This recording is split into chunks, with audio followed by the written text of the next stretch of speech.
Hello दोस्तों, आज हम इस वीडियो में सुनेंगे जादुई बैग की कहानी। एक गांव में रोहन नाम का एक लड़का रहता था। उसके परिवार में वह, उसके मम्मी पापा और उसके बहन थे। रोहन का परिवार काफी गरीब था। रोहन और उसकी बहन एक ही स्कूल में जाते थे और दोनों पढ़ाई में बहुत अच्छे थे। रोहन अपने घर की परिस्थिति जानता था, इसलिए वह अपने माता पिता से किसी भी चीज की मांग नहीं करता था। अगले ही दिन रोहन का जन्मदिन था। रोहन भी और बच्चों की तरह स्कूल में टॉफी बांटना चाहता था, जिससे सभी उसके जन्मदिन पर तालियां बजाएं और उसे शुभकामनाएं दें। लेकिन यह सब वह अपने पापा से नहीं कहना चाहता था और यह सब सोचते सोचते वह सो गया। जब सुबह हुई तो रोहन ने देखा कि सब उसे शुभकामनाएं देने के लिए खड़े हुए हैं और उसके पापा उसके लिए गिफ्ट लिए हुए हैं। रोहन ने गिफ्ट खोली तो देखा कि उसके पापा ने उसे एक बैग सिल के दिया है। रोहन बैग देख के बहुत खुश हुआ और उसने जल्दी से अपनी बुक्स उस बैग में रख ली और रोहन तैयार होकर स्कूल चल दिया। जब रोहन स्कूल पहुंचा तो वह सोचने लगा कि अगर सभी दोस्त चॉकलेट मांगेंगे तो मैं क्या बोलूंगा। और यह सोचते सोचते वह क्लास में पहुंचा। जब वह क्लास में गया तो उसे उसकी मैडम ने बुलाया और बाकी के सभी क्लास के बच्चों को रोहन के लिए तालियां बजाने को बोला और उसे उसके जन्मदिन की शुभकामनाएं देने के लिए बोला। जब बच्चों ने रोहन के लिए तालियां बजाई, उसको शुभकामनाएं दी, तो मैडम ने रोहन से कहा कि रोहन, अब तुम बच्चों में चॉकलेट बांट सकते हो। रोहन बोला, मैडम मैं तो चॉकलेट लाना भूल गया। तभी रोहन के दोस्त ने रोहन का बैग चेक किया और बोला, रोहन तुम्हारे बैग में तो बहुत सारी चॉकलेट्स हैं, तो तुम झूठ क्यों बोल रहे हो। यह सुनकर रोहन भागते हुए अपने बैग के पास गया और उसने देखा कि बैग तो चॉकलेट से भरा हुआ है। रोहन बहुत खुश हुआ और उसने चॉकलेट क्लास में बांट दी। लेकिन रोहन को समझ नहीं आ रहा था कि इतनी सारी चॉकलेट्स कहाँ से आईं। जब रोहन घर पहुंचा तो उसने अपनी माँ से पूछा, माँ क्या आप लोगों ने मेरे बैग में चॉकलेट्स रखी थी। तो माँ ने बोला, नहीं बेटा, हमने बैग में चॉकलेट्स नहीं रखी। रोहन जब इसके बारे में सोच ही रहा था कि उसकी माँ ने पूछा कि रोहन तुम्हें इतने सारे गिफ्ट्स किसने दिए। रोहन बोला, कौन से गिफ्ट। तो माँ बोली, जो तेरे बैग में रखे हैं। यह देखकर रोहन को यकीन ही नहीं हो रहा था। वह सोच में डूब गया और उसे लगा कि ये तो जादू है और रोहन ने उस जादुई बैग के बारे में घर पर किसी को भी कुछ नहीं बताया।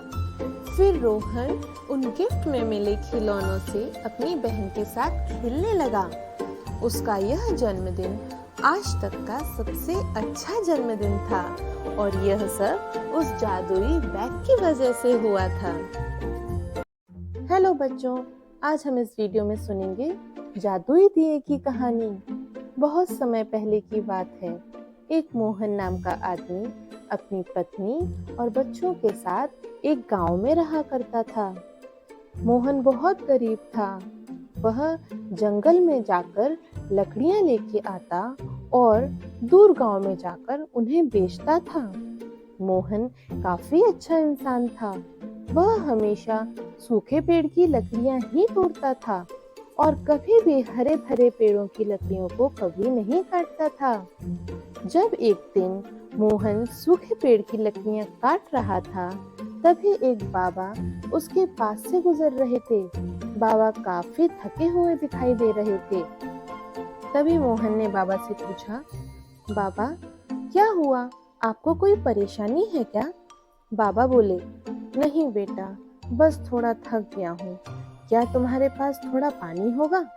तो मोहन उन बाबा को पानी देता है। बाबा ने पानी पिया और मोहन को धन्यवाद बोला। बाबा ने मोहन को देखा तो वह उनको काफी दुखी दिखाई दे रहा था। बाबा ने मोहन से पूछा, बेटा तुम इतने दुखी क्यों हो? तो मोहन ने जवाब दिया, बाबा मैं बहुत गरीब हूँ, मैं तो इतना भी नहीं कमा पाता कि अपने परिवार का पेट भर सकूं। बाबा को मोहन के बारे में जानकर काफी दुख हुआ और तभी बाबा ने चमत्कार किया जिससे उसी समय एक दिया प्रकट हुआ। बाबा ने वह दिया मोहन को देते हुए कहा, बेटा तुम ये दिया रख लो, यह एक जादुई दिया है और जब भी तुम्हें किसी चीज की जरूरत पड़े तो तुम इस दिए से मांग लेना। मोहन ने बाबा को शुक्रिया कहा और वह जादुई दिया लेके घर चला गया। घर जाके मोहन ने वह जादुई दिया अपनी पत्नी को दिया और उसे बाबा के बारे में सब कुछ बताया। पत्नी वह जादुई दिया देख के बहुत खुश हुई और उसने मोहन से कहा, इससे मेरे लिए खाना मंगाओ ना। मोहन ने जब उस दिए से खाना मंगाया तो उसी समय बहुत सारा खाना उनके सामने आ गया। अगले ही दिन जब मोहन जंगल गया तो उसकी पत्नी ने उस जादुई दिए से बहुत बड़ा घर और उसमें रखने की जरूरत के सामान मांगे। कुछ ही देर में उसको एक बहुत बड़ा घर मिल गया और उसमें सभी जरूरत के सामान भी मिल गए। और फिर जब शाम को मोहन जंगल से घर वापस आया तो वह अपना घर ही नहीं पहचान पाया। उसी समय उसकी पत्नी घर के बाहर आई और मोहन से बोली, यही है अपना घर, यह घर जादुई दिए की वजह से मिला है। और फिर तब से मोहन और उसके परिवार वाले जब भी किसी चीज की जरूरत होती तो उस दिए से मांग लेते और वो लोग उस जादुई दिए की वजह से बहुत अच्छी जिंदगी जीने लगे। कुछ दिन बाद एक बाबा मोहन के दरवाजे पर आते हैं और बोलते हैं, बेटा बहुत भूख लगी है, कुछ खाने को मिलेगा? तभी घर के अंदर से मोहन चिल्लाता है, खाना नहीं है। तो बाबा बोलते हैं, बेटा पानी ही दे दो। तो मोहन बाबा को पानी की भी मना कर देता है और चिल्ला के उन्हें वहां से भगा देता है। बाबा चले जाते हैं। थोड़ी देर बाद मोहन की पत्नी दिए के सामने जाती है और उससे खाना मांगती है। अब वह दिया खाना नहीं दे रहा था और उसका जादू खत्म हो गया था। यह देखकर मोहन समझ जाता है कि खाना मांगने आए हुए बाबा वो ही बाबा थे जिन्होंने जंगल में उसे दिया दिया था। अब मोहन बाबा के पीछे दौड़ कर जाता है और बाबा से क्षमा मांगता है। तो बाबा बोलते हैं, बेटा जब तक तुम एक अच्छे आदमी थे तब तक वह जादुई दिया तुम्हें सब चीजें दे रहा था, मगर अब तुम बदल गए हो और एक अच्छे इंसान नहीं रहे, इसलिए वह दिया अब तुम्हें खुश नहीं देगा। और यह कहकर बाबा वहां से चले गए। तो बच्चों, इस कहानी से हमें यह शिक्षा मिलती है कि चाहे हम गरीब हों या अमीर, हमें हमेशा एक अच्छा इंसान बनकर ही रहना चाहिए और कभी घमंड नहीं करना चाहिए।